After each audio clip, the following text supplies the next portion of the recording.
Buenas, yo soy Carlos Parra, juez de la Liga Colombiana de Debate y el Campeonato Mundial de Debate en Español 2016. Este taller es un taller de recomendaciones para mejorar la efectividad en los debates. Está orientado a debatientes principiantes, que es su primer o segundo campeonato. Y digamos que antes de comenzar es importante hacer unas recomendaciones, unos comentarios previos para abordar el taller. Es importante distinguir de entrada entre deberes y recomendaciones en debate.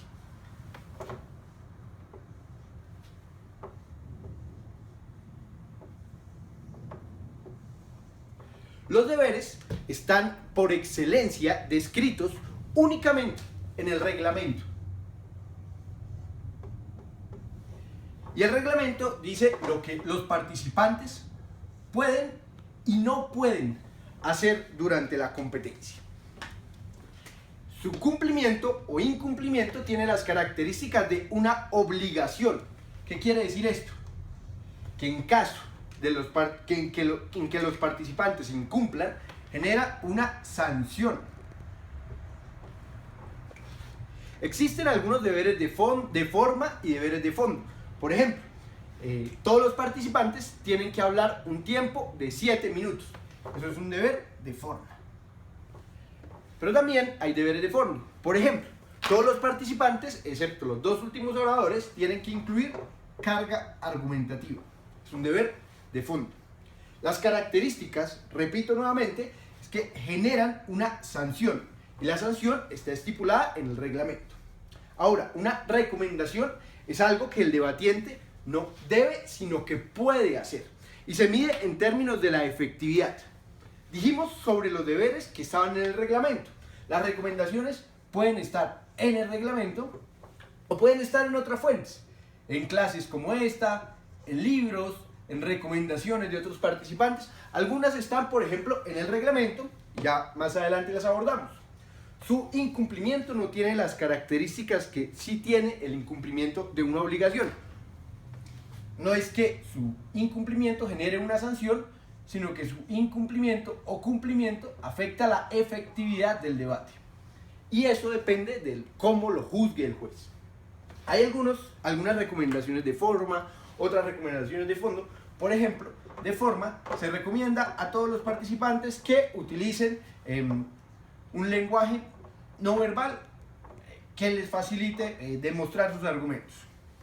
Y hay unas recomendaciones de forma, donde le dicen, se les recomienda a los participantes que utilicen una estructura de afirmación, razón y ejemplo.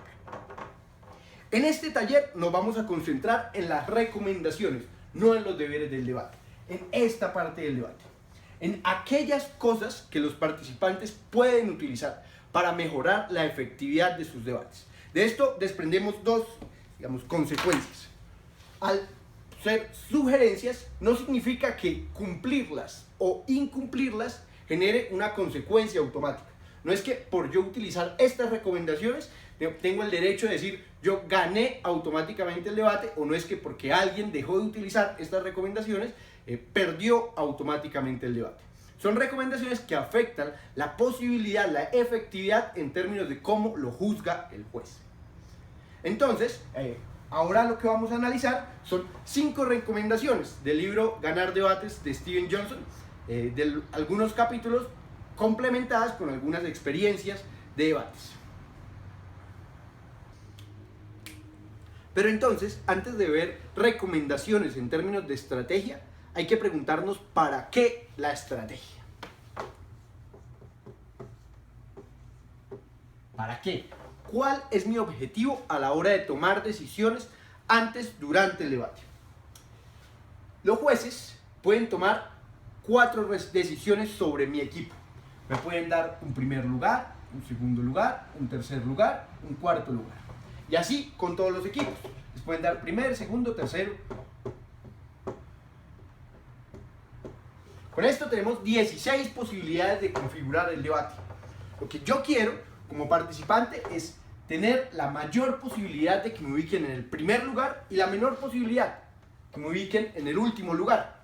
Entonces, las recomendaciones que vamos a ver acá están orientadas a disminuir al máximo la incertidumbre para quedar con la mayor probabilidad de estar en el primer lugar y con la menor probabilidad de estar en el último lugar.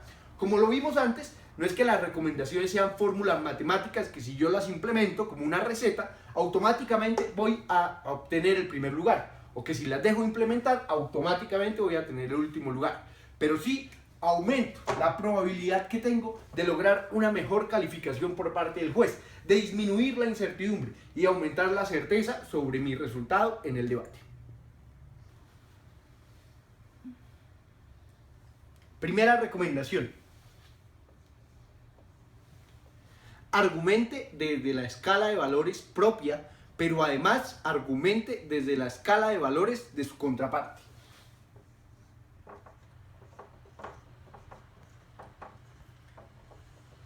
Veámoslo a partir de un ejemplo y luego lo explicamos. Imaginémonos un debate donde la moción principal es: se debería privatizar la educación pública. Y el primer gobierno nos presenta un argumento que se basa en la calidad. Dice que la educación pública es una educación de menor calidad y la educación privada es una educación de mejor calidad. Por su parte, el primero de oposición tiene dos posibilidades frente a eso. La primera, ignora lo que presentó el primero del gobierno y dice: puede que sea cierto, pero lo que nos importa es la cobertura. Y como lo que nos importa es la cobertura, señor juez, usted tiene que preferir la cobertura sobre la calidad. Pero hay otra posibilidad que aumenta sus probabilidades, que argumente desde la escala de valores propia, pero también desde la escala de valores de su contraparte. ¿Qué es esto? Diciendo, nos dijo la contraparte que afectaba la calidad. Yo les voy a demostrar que la calidad no necesariamente en los esquemas públicos es menor, sino que la calidad es mayor. Y además les voy a demostrar que la cobertura es mayor. En ese sentido, si me demuestra la primera parte, el primer gobierno me dice la calidad se ve afectada, yo me meto directamente con el asunto de la calidad y de manera alternativa con el asunto de la cobertura. De esta forma logro que afecte no solamente la escala de valores que presento yo, sino la escala de valores que me presenta él. En segundo lugar, como una consecuencia de esto, vemos que los jueces, ¿cómo piensan?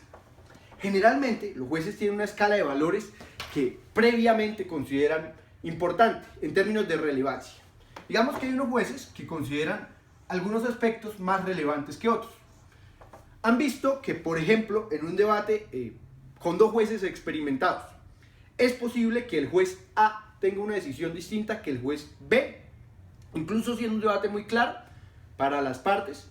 Esto se da porque, entre otras razones, existen distintas escalas de valoración de la relevancia. Entonces, imaginémonos el debate de la privatización de la educación pública, en donde para un juez la mayor relevancia se le debe dar a la calidad, luego se le debe dar a la pertinencia y luego se le debe dar a la cobertura. E imaginémonos otro juez que tiene la mayor relevancia en la cobertura, luego en la pertinencia y luego en la calidad. Utilizando la estrategia que vimos anteriormente, yo me aseguro que no importa cuál sea la escala de valoración del juez, yo tengo una posibilidad de que él privilegie mi argumento sobre el argumento de mi contraparte. Cojamos la primera de las hipótesis, donde yo solamente me voy para argumentar que la cobertura. Y este juez considera que lo más importante es la calidad. Y yo le refuto diciendo, sí, pero mire la cobertura. Pero para este juez, la cobertura está en tercer lugar, ¿cierto? Entonces yo demuestro la cobertura, pero en términos de relevancia sigue estando por encima de la calidad. En cambio, si yo me voy a una estructura en donde refuto la calidad y además pongo como alternativa la cobertura, yo elimino la primera parte del argumento y lo soporto con la segunda parte del argumento. Eso me asegura que no solamente gano en los términos de mi juego, sino que además gano en los términos del juego de la contraparte. Una frase que grafica de manera muy, digamos, eficiente esta discusión, es muy recurrente en muchos debates, en especial en formatos gringos, dice: quien sacrifica la libertad por la seguridad se queda sin la libertad y sin la seguridad. Igual sucede acá.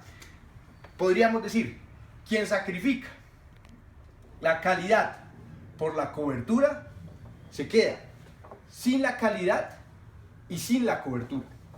Eso significa que yo puedo ganar no solamente en los términos de presentar una alternativa, sino de vencer en la alternativa propia de mi contraparte. Segunda recomendación: usted puede utilizar todo lo que su contraparte aporte al debate en favor propio. Veámoslo también a partir de un ejemplo. Imaginémonos que en un debate, en el mismo debate sobre la privatización de la educación, el primer ministro aporta una definición, un argumento soportado sobre una afirmación, un razonamiento y una prueba. Y que por la otra parte, el líder de oposición decide aceptar la definición y hacer su refutación. Él podría utilizar las pruebas, utilizar el razonamiento, utilizar la afirmación o incluso utilizar la definición en contra del mismo primer ministro. Por ejemplo, imaginémonos que en el debate de la educación pública, él nos dice como principal afirmación es que la educación pública es de mejor calidad y la educación privada es de mejor calidad y la educación pública es de menor calidad. Nos pone como un razonamiento, como la educación privada se maneja por las reglas de la oferta y la demanda, eso hace que se privilegie, que la oferta privilegie, la demanda privilegie a la que es de buena calidad y, descalifique a la que es de mala calidad. Como la educación pública no se rige por las mismas normas, no hay, este balance. Y nos aporta como un dato que demuestra la calidad que mientras el 20% de los estudiantes de colegios públicos ingrese a la educación superior, el 80% de los estudiantes de colegios privados ingresa a la educación superior. Nos ha planteado entonces ahí el primer ministro su postura. Frente a esto, podría el líder de oposición hacer dos cosas. Dice: no, yo rechazo ese dato. Ese dato es falso, ese dato no tiene soporte, ese dato es de otro año, ese dato no nos sirve. Pero otra posibilidad es utilizar este dato en favor de lo que él quiere demostrar. Por ejemplo, aquí nos dicen el 20% de la educación pública ingresa a la educación superior, el 80% ingresa de la educación privada, ingresa a la educación superior. Puede decir, sí, pero eso lo que demuestra no es que la educación pública no tenga calidad, sino que demuestra que los estudiantes de la educación privada tienen los recursos para aspirar a la educación superior privada. No que los estudiantes de educación pública no puedan entrar, sino que no tienen los recursos para entrar. Entonces, coge el mismo dato que nos presentó la contraparte, acepta, incluso no cuestiona su validez, sino que con el mismo dato lleva a una interpretación diferente, una interpretación que es más favorable para su caso. Hay otros ejemplos de esta estrategia de utilizar el debate de la contraparte en favor propio. Otro muy recurrente es utilizar la afirmación que nos presenta. Entonces, cambiemos el caso y pongamos, por ejemplo, un debate en donde el primer ministro argumenta en contra de legalizar las uniones entre parejas del mismo sexo, entre personas del mismo sexo. Entonces, nos aporta como una afirmación que sería un mensaje, imaginemos, un mensaje que aleja a las personas comunes y corrientes de la religión. Entonces, tiene la opción, el líder de oposición, es decir, de rechazarlo, pero también tiene la opción de utilizar el mismo argumento que le dio en favor propio. Por ejemplo, Imagínense que dice, es que alejamos a la gente de la religión. Y podría hacer uno, restarle su relevancia y decir, no, a nosotros no nos importa que la gente se aleje de la religión porque es una consecuencia y una consecuencia que le es indiferente a este debate. O incluso podría hacer una segunda jugada, que es decir, sí, pero esa consecuencia es una consecuencia deseable, es una consecuencia que está del lado propio. Digamos que los ciudadanos se alejen de las normas de la religión, es una consecuencia deseable porque se van a regir por las normas civiles y no por las normas religiosas. Es decir, utiliza la fuerza de la afirmación que aporta, la acepta, dice, sí es cierto, pero la suma de este lado del debate. Es así como puede uno utilizar las pruebas, las afirmaciones, los razonamientos y voltearlos con la interpretación que se le pone del lado del debate y hacer que al final del ejercicio el juez, cuando esté contando quién puso qué argumento, ponga los argumentos, pruebas, refutaciones del lado del que uno quiere estar en la balanza. De esa manera uno disminuye la incertidumbre sobre la decisión del juez. Tercera recomendación, opte por lo simple. En un debate formato Parlamento británico, se tiene a un juez o jueces y 8 personas compitiendo por la atención del juez. Todos durante lapsos de 7 minutos le dicen una cosa a la otra, una cosa a la otra, una cosa a la otra. A diferencia de un texto, a diferencia de una conversación, uno no se puede devolver a revisar qué dijo un orador.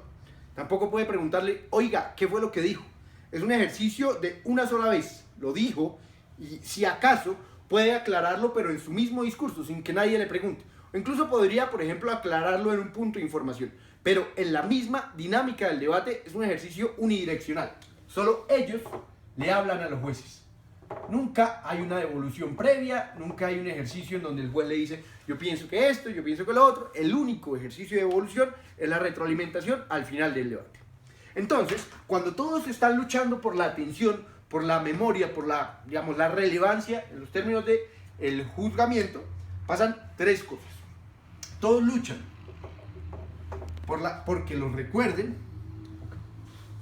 Para eso, antes todos luchan por ser relevantes, luego porque los recuerden, pero más básico, porque les entienden. Muchos de los argumentos no llegan al final, no porque no sean importantes, no porque no sean, digamos, trascendentales dentro de la estructura del debate, sino porque fallan en que no son entendidos por los jueces, o no son entendidos por las contrapartes y entonces no lo refutan, o no son entendidos por la propia bancada, entonces no lo rescatan. Opte por lo simple. Y uno puede optar por lo simple en la estructura y puede optar por lo simple también en la estrategia. Cosas que sirven en cuanto a la estructura. Figuras como numerar, poner las etiquetas a los argumentos, hacer al final un ejercicio de recordación, de repaso del debate, hacer figuras de repetición constante en donde se pasa cada parte del debate y al terminar la parte de argumentación hace un repaso de la argumentación, al terminar la refutación hace un repaso de la refutación, hacen que usted tenga tal vez menos cantidad de sustancia aportada al debate, pero con mayor entendimiento, posiblemente con mayor recordación y posiblemente también con mayor relevancia en el debate. Entonces, el resumen de estas recomendaciones, opte por lo simple en la estructura, pero también opte por lo simple en la estrategia. ¿Qué quiere decir? Que usted, cuando está haciendo su outline del debate, preocúpese por tener las partes que son necesarias. Primero, las que son necesarias de acuerdo al formato. Supongamos que una parte de argumentación y una parte de refutación. Pero no lo llene de puntos, subpuntos, matices, lleno de una estructura compleja, porque primero, lo más probable es que usted se confunda dentro de su misma estructura. Opte por una estructura que primero usted entienda, que sea lógica, y que siendo lógica sea muy simple, para que usted la entienda, la asuma como simple y la transmita como simple a los jueces. Cuarta recomendación, enfóquese en lo que su audiencia conoce y acepta para llevarlos a lo que no conoce o tal vez no acepta. En debate yo quiero demostrar que algo es otra cosa. Generalmente que mi moción cumple con las características de mi lado. Entonces, en el mismo debate, que la educación pública se debería privatizar, ¿cierto? Y en toda sociedad, en todo entorno, existen unos paradigmas, unas razones reinantes que generan mayor aceptabilidad en las personas y unas que generan menor aceptabilidad en las personas. Lo que sugiere esta recomendación es que uno se enfoque, primero, en aquellas cosas que son obvias, que luego, a partir de estas cosas que son obvias, vaya llevando a su audiencia a esas cosas que posiblemente no conoce, para que luego se enfoque en aquellas cosas que quiere demostrar. Veámoslo a partir de un ejemplo en el mismo caso. Supongamos que yo quiero demostrar que la educación pública debe ser privatizada y que yo soy líder de oposición. Y lo que yo quiero demostrar es que la educación pública es educación de calidad. Entonces empiezo demostrando cosas que para todos son obvias. Digo, la educación pública es una educación en la que se encuentran ciudadanos de todos los estratos sociales, con mayor diversidad. Digo, la educación pública es una educación donde las personas, no importa su condición socioeconómica, se encuentran en igualdad de condiciones. Y digo, la educación pública es una educación que es, al ser definida por el Estado, en Colombia, es una educación laica. Entonces, son cosas que podríamos, con menor grado de controversia, aceptar. Luego, digo, la calidad se mide por factores que no solamente están determinados por quién entra a qué modelo educativo, por cuánto saca en las pruebas de estado, sino que está determinado por factores como la diversidad, la felicidad o la libertad ideológica que pueda tener una persona. O sea, lo llevo ya a campos donde posiblemente ellos no están, digamos, en el mismo punto de controversia. Para al final, vamos a demostrar que la educación pública es de calidad porque, según el criterio de calidad que yo adopté, es una educación que responde, que desde los puntos que yo demostré como aceptables, tenía un mayor grado de aceptabilidad. Es así como la recomendación consiste en que usted poco a poco tome aquellos puntos que son obvios, que todo el mundo acepta, que a partir de ellos aporte el primero, el segundo, que los acepte y que los ponga, digamos, de presente en la audiencia, y que poco a poco vaya avanzando hacia aquellos que generan mayor controversia, de manera que no haga saltos muy largos, que esos saltos sean cortos. En la medida que usted pueda pasar de un escalón al otro, puede posiblemente demostrar que este lado de la moción le favorece a usted. Demostrar que la educación pública no debe privatizarse. Quinta recomendación: no siempre es mejor optar por el camino fácil.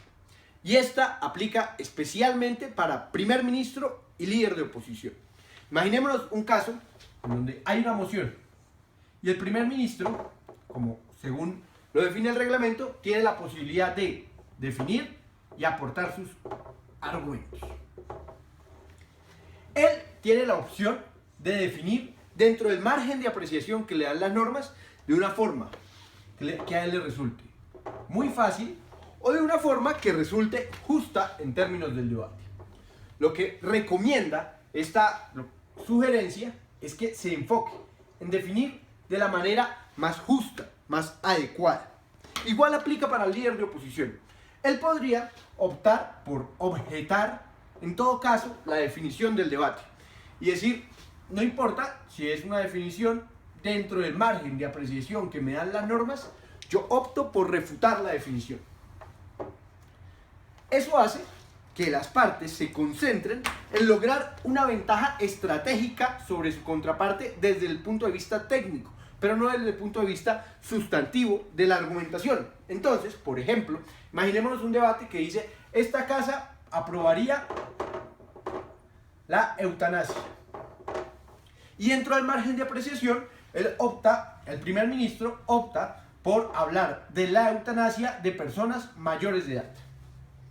Es una definición que en términos generales nos parecería justa, razonable, adecuada con el reglamento.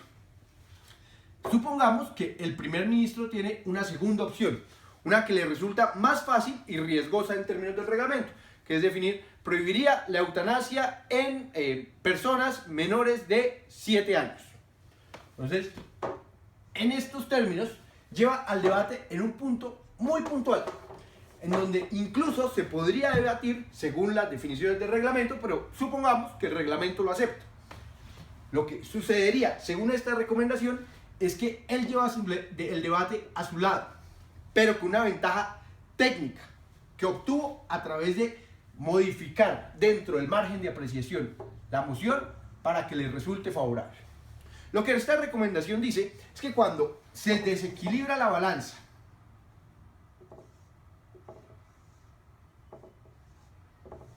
en favor de una de las posturas con una ventaja técnica, lo que tienden a hacer jueces, en general el debate, es en su cabeza equilibrar la balanza, exigirle un mayor grado de precisión, de relevancia a los argumentos, de la parte que nos puso un debate extremadamente fácil para su lado. A contrario censo, cuando uno opta por una estrategia que no necesariamente se define por aceptar aquello que solamente le es fácil, sino aceptar también lo que es difícil, pasaría a lo contrario. La balanza, en general, se equilibra en favor de su lado. Entonces, en resumen, esta estrategia lo que le dice a los debatientes es no solamente concéntrese en lograr las reglas del juego, las reglas de un caso que le resulte exageradamente fácil, sino en general concéntrese por lograr unas reglas del juego que sean más o menos equilibradas, obviamente dentro del criterio que cumplan las normas. Siendo las normas equilibradas, usted puede tener mayor certeza de que puede ganar a partir de los argumentos que aporta. En cambio, si intenta ganar a partir de las ventajas estratégicas que obtiene a partir de tecnicismos en el reglamento que le permiten fijar un debate mucho más fácil para su lado, la exigencia argumentativa, digamos, imprevisible por parte de los jueces va a ser más alta. Entonces, esta es la quinta recomendación. Pero entonces, haciendo un resumen de lo que hemos presentado, las recomendaciones no son obligaciones, son sugerencias para los participantes. Esas sugerencias pueden o no darle mayor efectividad a la hora del debate.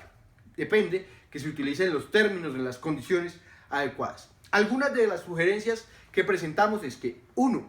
Argumente no solamente en la escala de valores que presentó como su contraparte, que presentó la casa propia, sino que además argumente en la escala de valores de su contraparte. En segundo lugar, que utilice la fuerza de los argumentos, pruebas, proposiciones que le aporta su contraparte y los utilice en favor propio.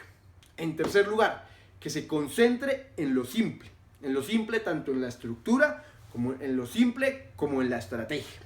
En cuarto lugar, que utilice las cosas que su audiencia acepta y conoce para llevarla a esas cosas que no acepta y que no conoce. Y en quinto lugar, que es la última recomendación que vimos acá, no siempre opte por la estrategia que resulte más fácil, sino por la estrategia que resulte más justa. Con estas recomendaciones, en algunos casos se pueden utilizar para que tengan mayor efectividad, sean más persuasivos en términos del debate y disminuir al máximo la incertidumbre y lograr que los jueces nos ubiquen en los primeros puntos de las tablas.